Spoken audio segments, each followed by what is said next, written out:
my name is Maria Wright, and I am here to speak about marriage. Marriage was the subject that I picked on to educate the class about. So I just wanted to start off with a little story. So I remember a few years ago, maybe in 2015, it was before I moved to Texas, we had a speaker that came in and spoke about a women's conference. So she spoke about different things that maybe women were going through. And I remember her asking us who was married and who was single. And the ones that was single, I remember her asking us, do we know our worth? So she asked us basically, are you worth the title of a wife? Because a lot of nowadays women want a husband, or they complain about having a husband, but they don't really do anything differently. So they basically play the position of wife, but they are not a wife. They never get the title. So I remember her speaking on that, and that one stayed with me for a while. So basically, that was the reason why I chose marriage, because I think a lot of women don't know that. We automatically assume that, well, God's going to send us someone, but God's really not going to send us someone if we already are playing wife to somebody else. And I remember her saying that over and over. And then another few reasons I remember her speaking on about marriage is a lot of people think financially that they can't afford to get married. Basically, the weddings nowadays, people want to spend thousands of dollars, even more than the average wedding that was years ago. So a lot of people think they can't afford it, and then there's other people that maybe they feel like they can afford it, but then the divorce is going to cost more than the wedding, so they don't want to do it. They don't want that obligation.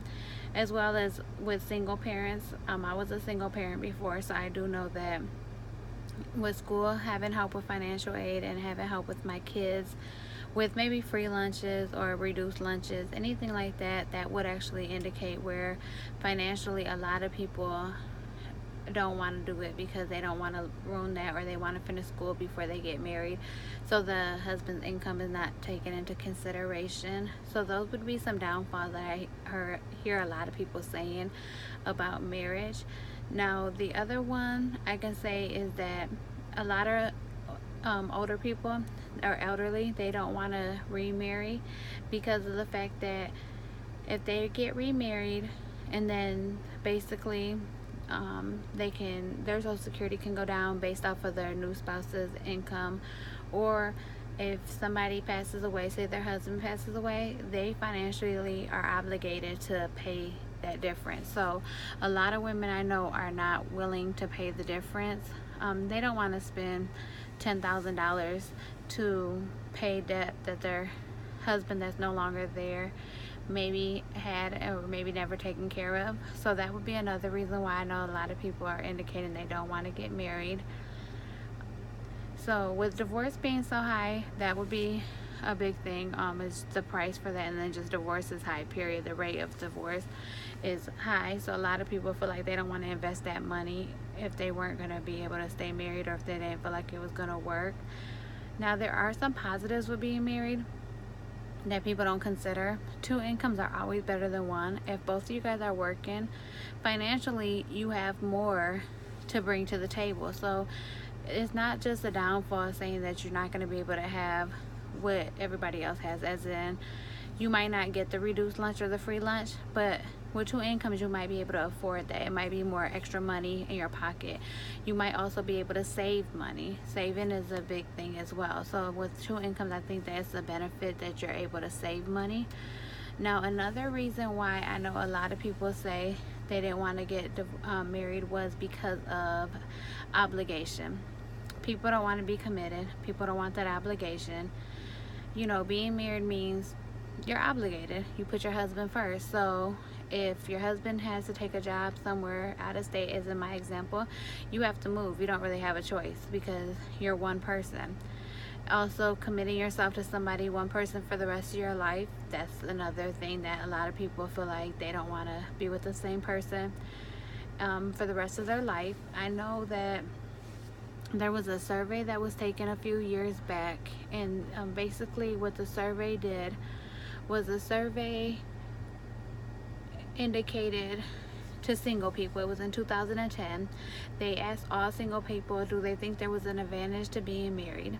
The single people indicated no, they don't feel like there's an advantage to being married. They actually think there's a disadvantage. They feel like, finding happiness or their social status would go down, fulfilling their sex life would go down, because they don't think about being with one person the rest of their life. They just didn't feel like that was an advantage of that. And not only that, you always gotta put your needs and wants behind you, and your husband's or your wife's goes before you. So that's another thing I could say is basically a disadvantage that people see. Now the good thing is, with two becoming one, you can basically know that you do put your spouse first, but your spouse puts you first as well. So that's a benefit. So basically the benefit to that is you're not doing it alone. You're committing yourself to somebody else, and they're committing themselves to you. So both of you as a team should be stronger than you were individually. I know a lot of surveys also indicated that a lot of people are just happy living together. They don't want to get married.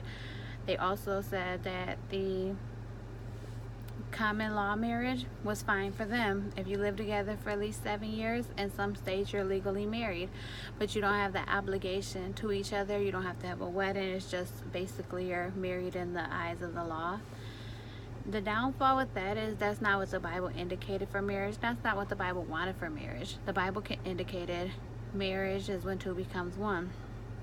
They definitely want you to be married. In God's eyes, you're not married just because the common law is married, as well as you're still having sex before marriage, which is a sin. There's different things that basically common law in the eyes of the world is okay, but in the eyes of the Bible is not okay, because the Bible does indicate in Hebrews 13 verse 4, let marriage be held in honor among all, and let the marriage bed be undefined, for God will judge the sexual, immoral, and adulterous, which he indicates that you will be judged. So if you're not married, it might seem like it's okay right now, but it's not okay in the eyes of the Bible.